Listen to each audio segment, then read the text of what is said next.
Coucou tout le monde, c'est Loagon Game, on se retrouve aujourd'hui pour une nouvelle vidéo théorie et pas sur n'importe quelle série. Attention, roulement de tambour, sur Has-Been Hotel. Évidemment que je devais faire une vidéo sur Has-Been Hotel. 3 mois que mon TikTok me harcèle avec cette série, d'accord? 3 mois. J'ai connu la chanson avant la série. Je les ai en tête toute la journée, tout le temps. Mais vraiment. Et évidemment, cette série est vraiment incroyable. Pardon, excusez-moi. Si je commence à tout casser, ça va pas aller.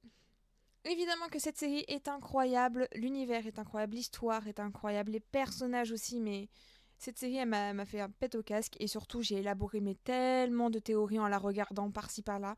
Croyez-moi, j'en ai tout un dictionnaire. Avant de commencer cette vidéo, je tiens à dire que je n'ai pas regardé d'autres vidéos théories d'Has-Been Hotel. J'en ai vu passer quelques-unes vite fait sur TikTok, mais sinon je me suis pas plus attardée que ça. Donc si jamais mes théories sont similaires à d'autres, je m'en excuse, vraiment. Mais j'ai préféré vraiment faire ma théorie uniquement sur la série et pas sur d'autres théories de d'autres personnes. En tout cas, si des vidéos sur Has-Been Hotel vous plairaient, n'hésitez pas à me le faire savoir en laissant un petit pouce bleu et en vous abonnant. Et pourquoi pas même faire peut-être des vidéos réactions sur Helluva Boss, donc une série qui est similaire et qui est dans le même univers que Has-Been Hotel. Je n'ai pas encore regardé et j'avoue que la série a l'air aussi pas mal, donc je pense peut-être la faire en vidéo réaction. N'hésitez pas à me dire ce que vous en pensez et même à partager vos théories sur Has-Been Hotel. Sur ce, je vous souhaite un excellent visionnage. Mais du coup, de quoi parle Has-Been Hotel? Tout commence avec le Has-Been Hotel, géré par Charlie, fille de Lucifer et de Lilith, et par conséquent, princesse des enfers. Mais quand je vous dis princesse des enfers, vous voyez quelqu'un de dur, de vraiment sans pitié, ultra méchante. Charlie, c'est tout le contraire. Charlie, c'est une bisounours. Charlie, c'est quelqu'un qui va te faire des bisous tout le temps, des câlins, qui va te réconforter H24, que tu sois un psychopathe, un tueur ou un cannibale. Globalement, c'est ça. Donc, avec son hôtel, Charlie vise la rédemption des pécheurs, la seconde chance et pourquoi pas à certains d'entre eux d'atteindre le paradis. Donc, comment vous dire qu'avec ses idéaux, cette idéologie, ben tout son peuple littéralement lui rit au nez. Vraiment. Mais le pire dans tout ça, c'est qu'on va découvrir en fait que Charlie, elle a pas complètement tort, que Charlie, elle a vu des choses en fait. Sous les apparences, tu les vois pas, mais quand tu apprends à connaître, ben, en fait, tu te rends compte que tout n'est pas noir ou tout blanc. Chacun des personnages vraiment a son passé, mais aussi a son côté gentil, et tu vois qu'ils sont pas foncièrement mauvais. Je vais prendre par exemple un de ses clients, alias Angel Dust. Celui-ci a un métier assez particulier, disons que c'est celui-ci même qui l'a mené à l'hôtel, et sous ses airs arrogants et sûrs de lui, et un peu méchant avec Charlie au départ, où voilà, il se moque un peu d'elle, en fait il a un côté très touchant, il veut vraiment finalement peut-être essayer de devenir meilleur, et même par rapport à sa relation qu'on va voir évoluer avec Husk à un moment donné, même avec Husk, le barman de l'hôtel, on va vraiment découvrir qu'en fait ils regrettent un peu leur choix, qui les ont menés là où ils en sont et qui sont pas foncièrement mauvais. Je le répète vraiment, chacun des personnages dans cette série sont incroyables. Là j'ai parlé d'Angel Dust, mais par exemple nous avons également Serpentius, qui sous ses airs agressifs et maladroits veut finalement vraiment bien faire les choses, veut se faire pardonner pour ce qu'il a fait, et est vraiment ultra touchant et ultra mignon, mais genre vraiment. Vraiment, chaque personnage va vraiment se dévoiler à nous avec leur personnalité, même si on va pas tout connaître tout de suite. Évidemment, il n'y a qu'une saison encore à la série, donc c'est pas tout de suite qu'ils vont tout nous dire. Mais globalement, on peut déjà imaginer plus ou moins qu'est-ce qu'ils les ont menés ici. Angel, comme je vous l'ai dit, avec son travail, Husk, par exemple, avec les jeux, ou Serpentius, son problème peut-être avec les armes. Vraiment qu'ils regrettent et que même eux-mêmes en souffrent. Quoique Nifty, la femme de chambre, j'ai des doutes. Elle, j'ai des doutes. J'ai de sérieux doutes. Dans tous les cas, je vous invite vraiment à regarder cette série. Elle est vraiment incroyable. Les personnages sont ultra touchants et bien écrits et super bien développés. L'univers est vraiment incroyable. On a envie d'en découvrir plus. Donc vraiment, n'hésitez pas à aller voir cette série qui est sur Amazon Prime. Et il n'y a qu'une saison pour l'instant, mais je vous invite à aller la voir. Et n'hésitez pas même à me dire ce que vous en avez pensé. Commençons donc par le commencement. Quand les anges créèrent l'homme et la femme, alias Adam et Lilith. Adam, se montrant dominant envers Lilith, ne la laissant pas faire ses propres choix et voulant absolument la soumettre, celle-ci fuyait alors le jardin.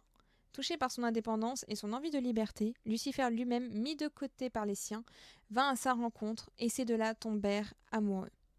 Voulant partager cette joie de prendre leur destin en main, Ils allèrent alors voir Ève, la nouvelle femme d'Adam, et Lucifer offrit à celle-ci le fruit de la connaissance, la fameuse pomme. Ce fameux acte a permis au malin de faire surface. Mais est-ce que c'est réellement le cadeau de Lucifer qui l'a provoqué, ou plutôt ce qui l'a fait engendrer? Je m'explique. Revenons donc quelques minutes avant que Lucifer offre cette fameuse pomme à Ève. Ce qui m'intéresse se trouve en arrière-plan. Le pommier et ses pommes. Dans la mythologie, le pommier est considéré comme l'arbre solaire en raison de la forme de ses fruits.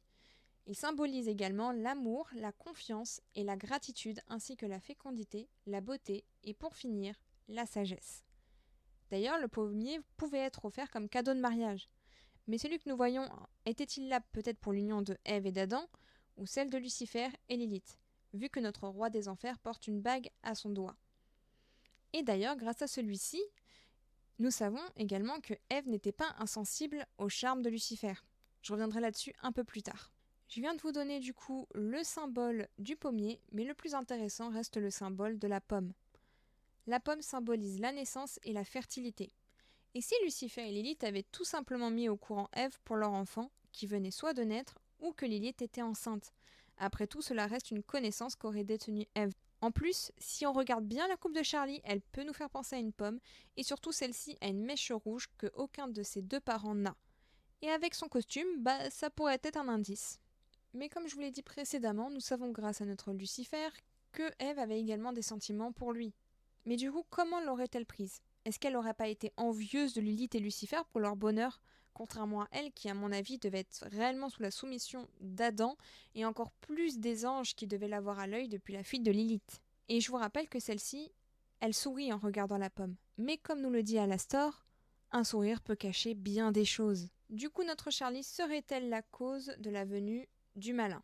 Ou serait-ce, comme dit précédemment, les sentiments engendrés par sa venue, de la joie, du bonheur pour ses parents, ou même malheureusement de la haine et du dégoût pour d'autres, provoquant ainsi le premier péché qui est pour moi le premier pacte. On l'a vu dans les enfers, les pactes sont très courants et détiennent des âmes prisonnières. D'ailleurs, on ne sait même pas si finalement c'est le fait que ces âmes soient prisonnières des démons qui les empêche peut-être d'accéder au paradis.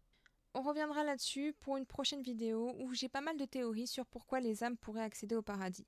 Mais pour l'instant, j'aimerais qu'on revienne sur les pactes, et particulièrement sur notre démon de la radio, car celui-ci pourrait bien répondre à pas mal de nos questions. Depuis certaines paroles qu'il a sorties lors de 2 chansons, ça m'a mis sur la piste de pas mal de choses. La première, c'est durant la chanson avec Rosie, où il regarde Charlie et dit « Je pourrais lui montrer tout son potentiel ». Ce qui renforce encore plus ma théorie concernant Charlie, qui pourrait bel et bien être la pomme et dissimuler une puissance que personne ne soupçonne. Je vous rappelle qu'elle a réussi à bloquer une attaque d'Adam. Adam qui avait détruit le bouclier d'Alastor, Adam qui a même d'ailleurs vaincu celui-ci, et qui a également détruit l'armada de Serpentius en une attaque. On peut le voir même sur ces photos, une aura rouge se dégage du bras de Charlie, nous refaisant penser à la pomme. Notre Alastor semble avoir conscience des véritables pouvoirs de Charlie, et que celui-ci pourrait être plus ou moins, je pense, lié au malin. Après tout, depuis son arrivée en enfer, on sait que celui-ci a détrôné pas mal d'Overlords. Mais est-ce que celui-ci ne serait pas tombé à un moment donné sur plus fort que lui, c'est-à-dire le malin? Alastor est un personnage énigmatique depuis son arrivée à l'hôtel. Son seul objectif, et nous l'avons vu depuis le pilote, est de faire un pacte avec Charlie. Mais du coup, qu'est-ce que notre démon de la radio pourrait bien vouloir à Charlie? À première vue, celui-ci est bien plus puissant qu'elle. Mais nous savons grâce à Husk, je le rappelle, que celui-ci est détenu par quelqu'un, par un pacte. Et d'ailleurs, il le dit lui-même dans la chanson finale, devinez un peu qui va régner une fois que celui-ci sera libéré. À mon avis, Alastor sait très bien à qui demander pour se libérer de ses chaînes, et celle qui pourrait d'ailleurs le libérer serait Charlie. La venue d'Alastor à l'hôtel ne serait donc pas anodin. Il le dit lui-même dans le pilote, le projet de Charlie ne l'intéresse pas. Pour moi, la raison de sa venue serait donc Charlie, pour que celle-ci brise ses chaînes qui l'emprisonnent. Même si j'ai un peu peur des conséquences. Après tout, Charlie, effectivement, elle ne fera aucun mal pour Alastor, mais une fois libérée, Alastor, en revanche, sera complètement libre de ses actes. Ma seconde hypothèse serait aussi qu'il manipule ou qu'il utilise Charlie contre celle qui détient son âme. Et comme beaucoup, j'ai pensé à Lilith. Après tout, ces deux-là ont disparu pendant 7 ans. D'ailleurs, il faudra m'expliquer comment un démon comme Alastor peut disparaître pendant 7 ans sans que personne ne pose la moindre question. Et en plus, nous savons où est Lilith. Celle-ci se trouve au paradis. Mais je vous rappelle qu'elle a déjà un marché avec Adam. Et Adam a affronté Alastor et celui-ci ne semblait absolument pas le connaître. Donc comment Lilith aurait-elle pu communiquer avec Alastor du paradis, si celle-ci avait réellement ordonné à celui-ci de retrouver sa fille? Et surtout comment un démon aurait pu se téléporter du paradis en enfer? Pour moi, ça colle pas vraiment. En revanche, celle qui pourrait finalement détenir l'âme d'Alastor serait selon moi Ève. Comme je vous l'ai dit précédemment, nous savons que Ève et Lilith étaient toutes les deux attirées par Lucifer. Celui-ci nous l'a fait comprendre de manière assez distincte. Mais du coup, imaginez la réaction de celle-ci, voyant finalement l'homme qu'elle aime en aimer une autre. Et surtout, imaginez qu'après la fuite de Lilith, les anges devaient être encore plus à l'affût avec Ève pour éviter que celle-ci fasse la même chose. Donc celle-ci était beaucoup plus, peut-être sûrement, soumise aux règles du paradis, ainsi qu'à Adam. Imaginez donc la réaction de Ève au bonheur de Lilith. Non seulement celle-ci avait l'amour de l'homme qu'elle aimait, mais aussi toute la liberté et les choix qu'elle pouvait faire. C'est pour cela que pour moi, les sentiments négatifs de Ève auraient fait venir le malin, et celui-ci les aurait utilisés à son avantage pour atteindre le paradis et donc la création des anges. C'est à ce moment-là pour moi que Ève aurait fait un pacte avec le malin et son souhait aurait été de prendre la place de Lilith. Mais le pacte aurait-il fonctionné comme Ève s'y attendait? Je vais prendre l'exemple entre Valentino et Angel. Valentino peut avoir par moments certains contrôles sur Angel, mais pas tout le temps, seulement à certains moments et à un certain lieu. Du coup, est-ce que Ève et Lilith n'auraient pas tout simplement fusionné dans le même corps, se battant pour garder le contrôle de celui-ci? Je vous rappelle qu'on nous dit au début de l'histoire que Lilith s'épanouissait en enfer, tandis que Lucifer, lui, tombait davantage dans sa dépression en ne voyant que la cruauté dont était capable l'humanité, et en plus, voyant la femme qu'il aime changer du tout au tout. Mais si en réalité celle qui s'épanouissait en enfer n'était pas Lilith, mais Ève. Après tout, je vous rappelle que celle-ci a été constamment soumise par les anges, par Adam, et a dû toujours obéir aux règles. Alors, pour une fois qu'elle peut soumettre les autres à son pouvoir et en plus gagner en puissance, et enfin être libre, évidemment que celle-ci s'épanouirait. Mais Lilith, voyant que Ève prend davantage de place et pourrait peut-être devenir un potentiel danger pour sa famille, aurait fait un marché avec Adam. Et d'ailleurs, celui-ci aurait été ravi. Ça aurait permis à Lucifer d'être encore plus triste et surtout de le blesser. Et en plus, il aurait récupéré en soi ces deux femmes. Et en plus, le paradis aurait pu cacher finalement l'erreur qu'il a commise avec Ève et Lilith. Pour accompagner cette théorie, je vous rappelle que jusqu'à maintenant, sur les tableaux qu'on voyait en arrière-plan de Lilith, rien n'était caché, on la voyait complètement, on voyait son visage. Et là, les rares passages qu'on la voit passer dans la série, son visage est caché. D'ailleurs, à la fin, elle porte un chapeau et des lunettes, donc peut-être pour cacher ses cornes ou ses côtés démoniaques, vu que techniquement Lilith est une démone, vu qu'elle est en enfer. Mais moi, ce qui m'interpelle le plus, c'est le fameux collier qu'elle porte. On voit que Lilith, sur les tableaux, porte un collier. On voit que lorsqu'elle va chercher Charlie quand elle est petite, elle n'en a pas. Donc peut-être qu'à ce moment-là, c'était Ève qui avait le contrôle. Mais surtout, à la fin, on voit qu'elle porte un collier très différent. Est-ce que celui-ci, peut-être, servirait à contenir Ève ? C'est déjà la fin de la vidéo. J'espère qu'elle vous aura plu. En tout cas, n'hésitez pas à me le faire savoir encore une fois en laissant un pouce bleu, en vous abonnant et surtout dites-moi en commentaire vos théories sur la série. J'en ai plein d'autres. Là, j'ai sorti la première qui m'était venue en tête, mais j'en ai beaucoup d'autres. J'en ai une autre où Lilith serait effectivement la méchante. J'ai pas mal de théories aussi sur pourquoi une âme pourrait accéder au paradis, ou même sur Alastor. J'en ai vraiment une montagne. Donc surtout n'hésitez pas à me le faire savoir si ce genre de vidéo vous plaît. Également sur les vidéos réactions et Louva Boss. Et sinon, moi je vous dis à la prochaine pour de nouvelles vidéos. Bye bye!